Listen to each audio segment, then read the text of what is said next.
Une très mauvaise nouvelle pour le Real Madrid, mais aussi 3 bonnes nouvelles pour terminer l'année. C'est parti. C'est parti pour le point actu Real Madrid et on commence avec la mauvaise nouvelle. Vous avez sûrement vu, c'est la blessure de Kylian Mbappé qui est blessé au genou. Alors c'est pas une blessure grave, mais il va quand même manquer environ 3 semaines. Voilà, 3 semaines d'absence pour Mbappé. Ça veut dire qu'il va rater le retour de la Liga, mais surtout cette super coupe d'Espagne. Donc c'est quand même une perte très importante pour le Real Madrid et Xabi Alonso, surtout en vue de cette compétition. Voilà, je vous mets la source, Marca, mais bon, de toute façon, c'est déjà officiel, le Real Madrid a fait un communiqué. On passe aux bonnes nouvelles et le Real Madrid termine 2025 en étant premier au classement UEFA. Ça veut dire que le Real Madrid est la meilleure équipe d'Europe.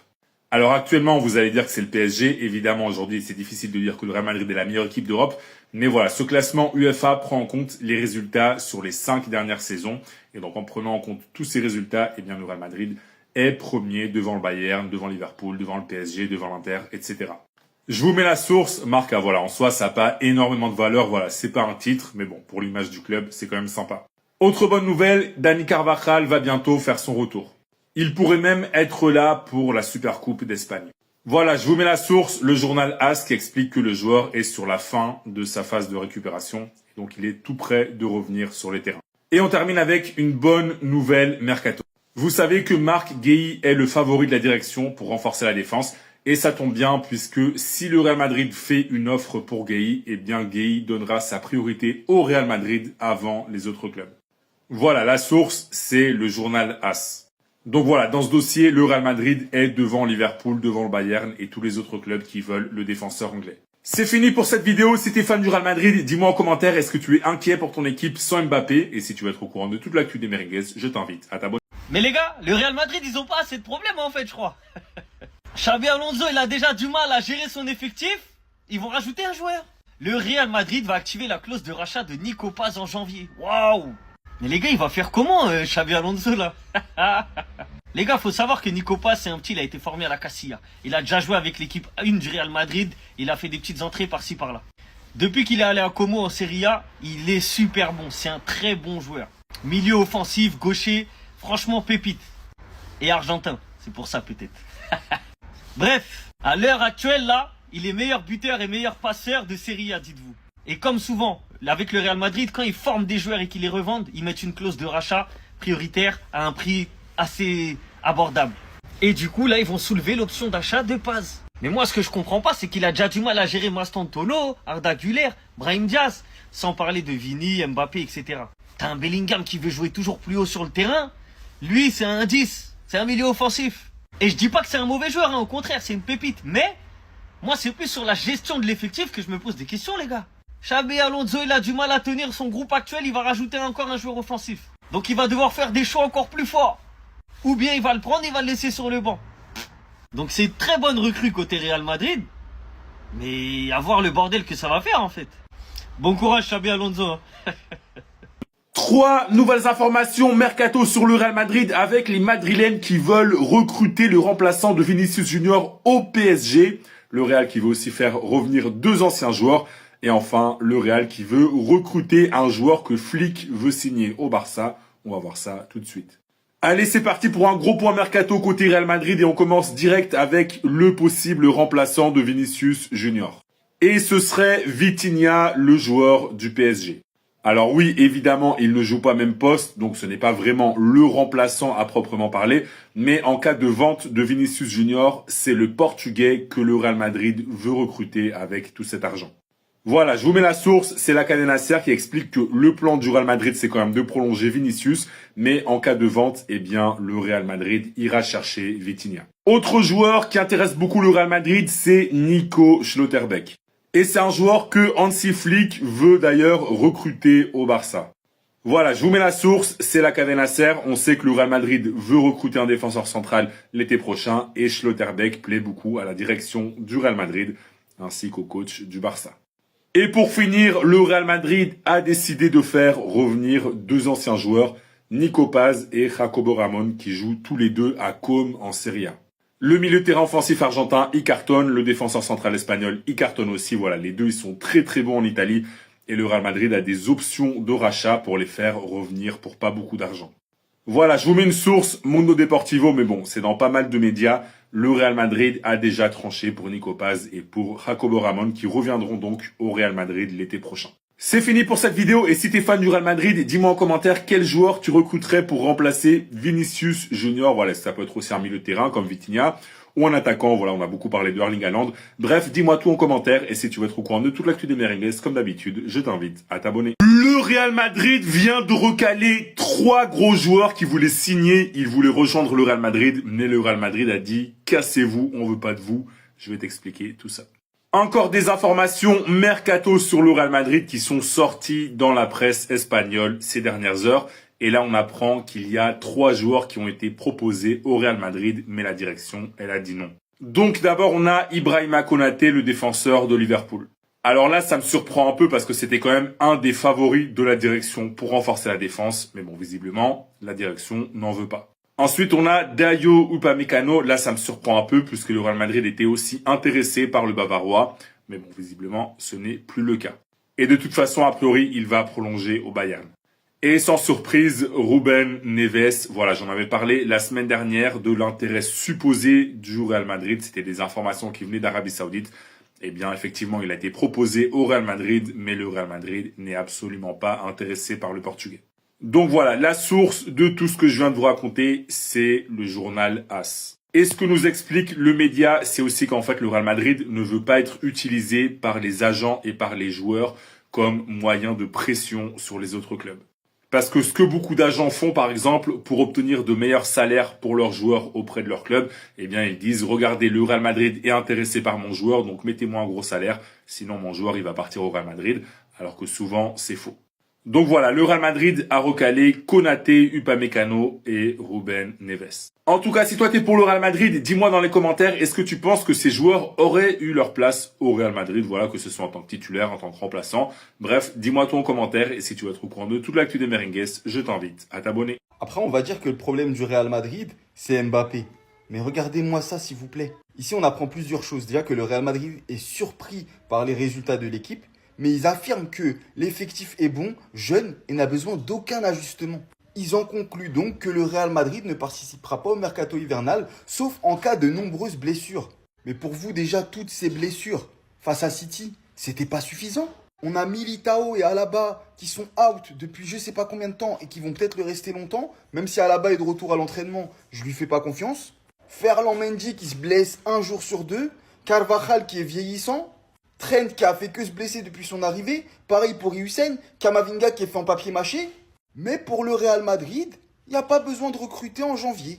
Mais c'est une blague ou quoi? J'ai l'impression que la direction, en fait, elle regarde pas nos matchs.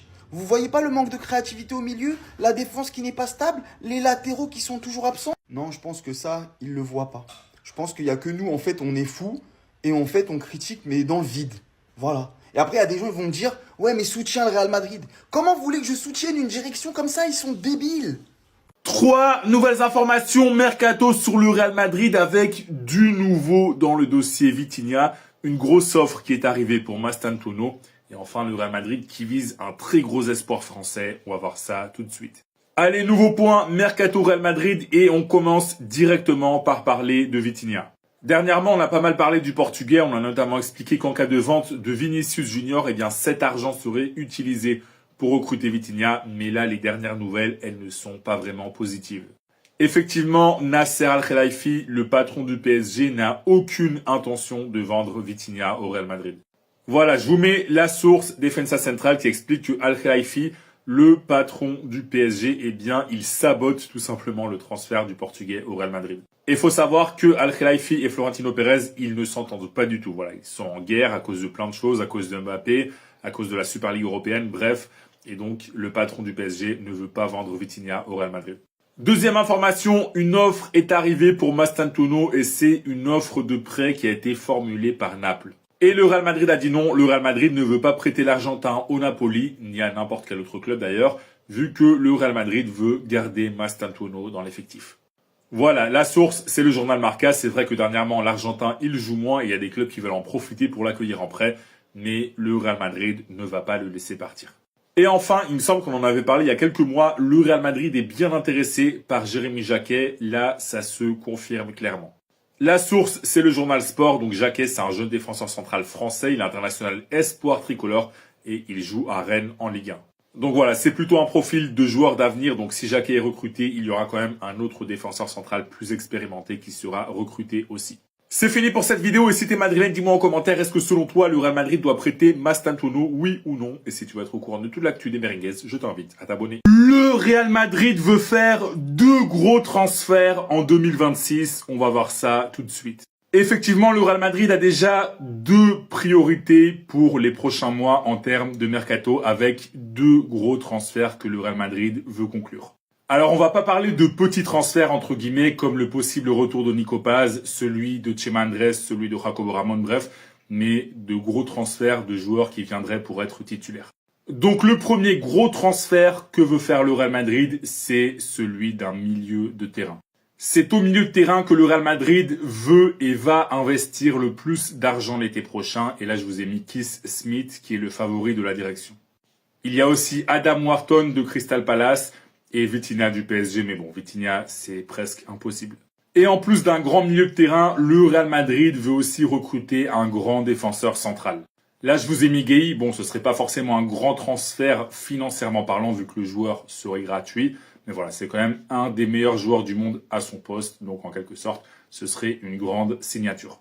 Là aussi, Gueye est le favori de la direction. Mais voilà, ça ne veut pas forcément dire qu'ils vont recruter Gueye. Il y a aussi d'autres noms qui sont suivis.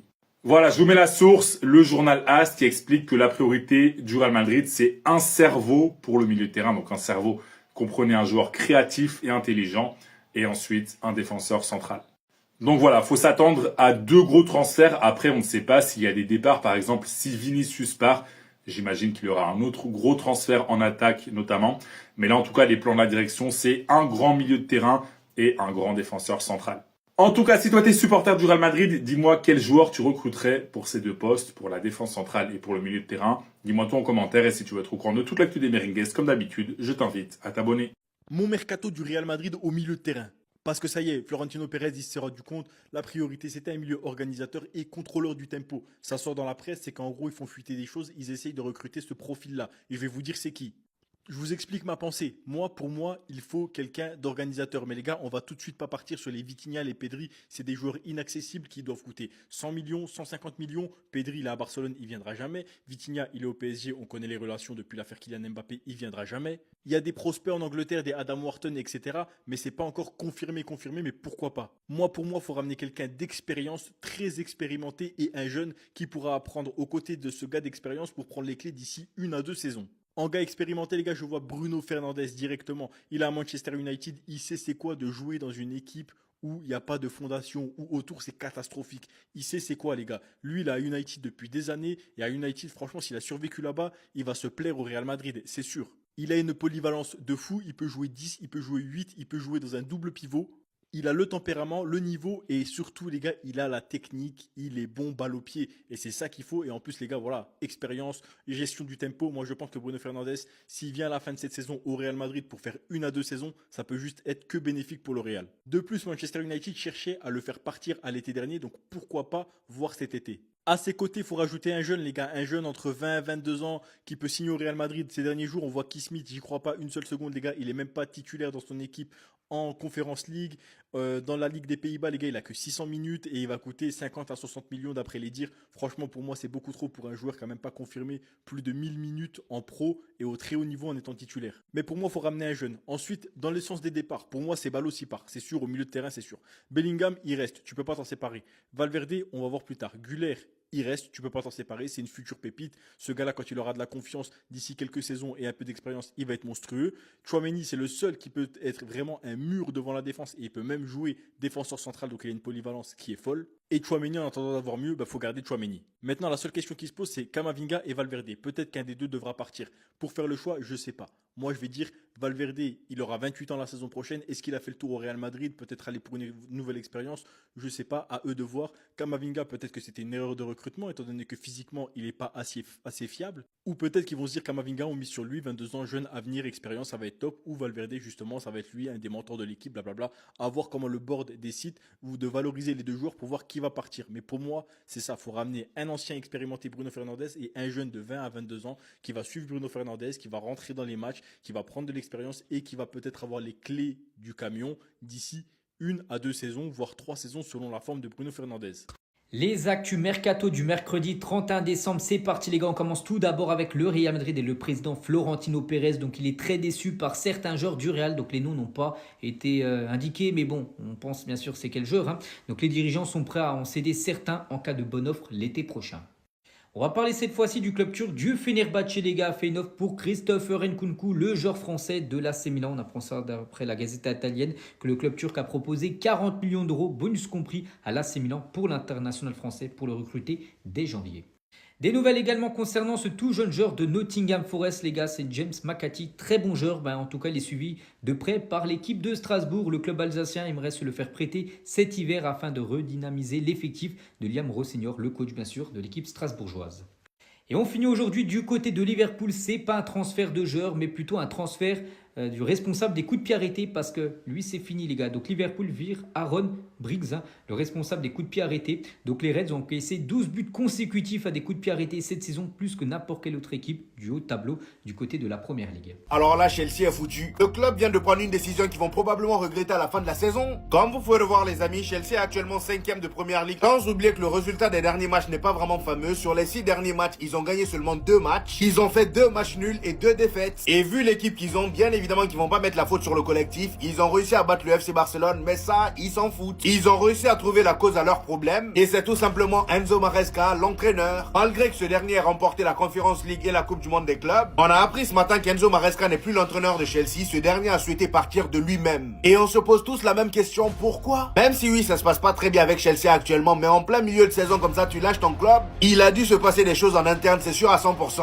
Et médias quant à eux nous confirment que c'est vraiment Enzo Maresca qui a pris la décision de partir et pas Chelsea. Cette information-là nous vient de The Athletic. Ils disent Enzo Maresca a informé Chelsea qu'il avait échangé avec Manchester City. Il figure parmi les candidats sérieux pour remplacer Pep Guardiola en cas de départ. En cas de départ, mais si Pep Guardiola part pas, il fait comment? Franchement, je me disais bien que c'était débile de la part de Chelsea de virer le coach, parce que ça faisait maintenant des années qu'on n'avait pas vu une équipe de Chelsea aussi redoutable. T'as qu'à voir comment ils ont tabassé le Barça, avec une facilité déconcertante même. Bref, je sais pas ce qui va se passer dans les prochains jours, mais on verra bien. Il s'est passé un truc hier que j'ai pas compris. Ousmane Dembélé a encore écrit l'histoire en remportant tous les trophées individuels sur son passage. Comme vous avez pu le voir hier les amis au Global Soccer Award, il a encore été une fois élu meilleur joueur de l'année. Tout ça avec un discours bien bancal à la Ousmane Dembélé. Il dit j'aimerais remercier tout le monde, mon directeur sportif Luis Enrique, Luis Campos. Il a que lui pour faire ce genre de boulettes. Le plus important c'est qu'il a remercié quelqu'un. Et dites-vous que dans l'histoire du football, seul Cristiano Ronaldo a mis tout le monde d'accord à ce point individuellement parlant sur une saison. Comme on peut le voir ici, Cristiano Ronaldo est le seul devant Ousmane Dembélé. En 2016-2017, il a fait le triplé 2 fois, c'est-à-dire Ballon d'Or, le trophée The Best et le Global Soccer Award. Il a fait ça 2 années de suite. Et après lui, bien évidemment, c'est Ousmane Dembélé. Comme vous pouvez le voir, il a fait le triplé lui aussi. Je sais pas si on se rend compte, mais là, pour moi, Ousmane Dembélé, ça parle plus avec Kylian Mbappé. L'argument de la Coupe du Monde pour Kylian Mbappé ne passe plus, étant donné qu'Ousmane Dembélé aussi était là, donc lui aussi, il a la Coupe du Monde. Il y a que en termes de but où Kylian Mbappé est devant lui, sinon à part ça, rien du tout. Maintenant, ce que moi, j'ai pas compris, c'est que durant la cérémonie, Lamine Yamal a remporté le prix du meilleur attaquant de l'année. Sachant qu'Ousmane Dembélé a remporté le prix du meilleur joueur de l'année, et Ousmane Dembélé, c'est pas un défenseur, c'est pas un gardien, c'est aussi un attaquant. Donc comment ça se fait que Lamine Yamal remporte le trophée du meilleur attaquant de l'année alors que le meilleur joueur de l'année est un attaquant? Donc le meilleur joueur de l'année qui est un attaquant n'est pas le meilleur attaquant de l'année. Expliquez-moi, parce que moi je comprends pas. La seule explication ici c'est qu'ils n'ont pas voulu que Lamine Yamal se déplace pour rien. Voilà, ils l'ont consolé avec un trophée.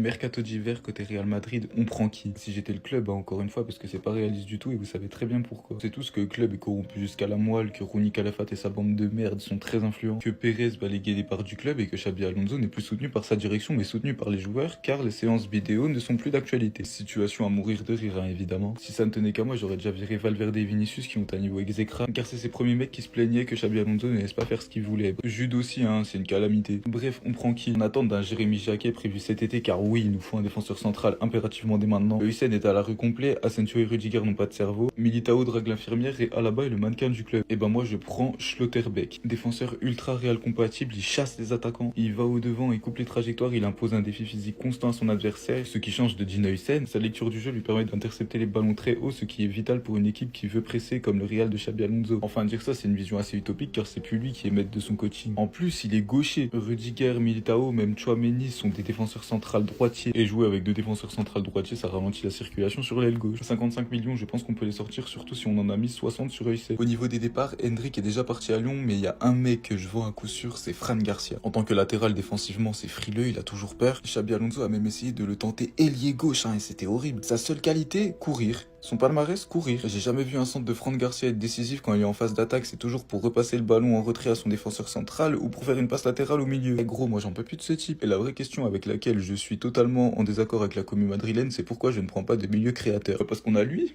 tout simplement. Le seul problème, c'est qu'il joue pas à son poste à cause d'un métis qui a un ego surdimensionné. Lors du début de saison, le club ne manquait pas de créativité, mais depuis le retour de Jude, bizarre.